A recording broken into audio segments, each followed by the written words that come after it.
Koordinator Masyarakat Anti Korupsi Indonesia, Boyamin Saiman, mendesak pemerintah mengaudit seluruh dapur program makan bergizi gratis.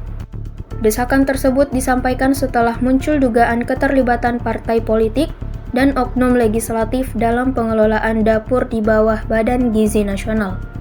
Menurut Boyamin, keterlibatan pihak yang memiliki fungsi pengawasan berpotensi menimbulkan benturan kepentingan dalam pelaksanaan program. Ia menilai dugaan tersebut harus segera ditelusuri untuk memastikan program MBG berjalan sesuai aturan dan tidak dimanfaatkan oleh pihak tertentu. Karena itu, Boyamin meminta pemerintah melakukan pemeriksaan menyeluruh terhadap seluruh dapur yang terlibat dalam program tersebut. Selain audit, ia juga mengusulkan penghentian sementara operasional dapur yang sedang diperiksa hingga proses pemeriksaan selesai dilakukan.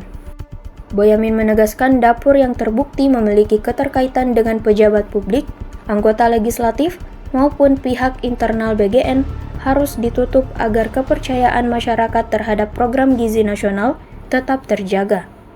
Download Tribun X sekarang, menghadirkan lokal menjadi Indonesia.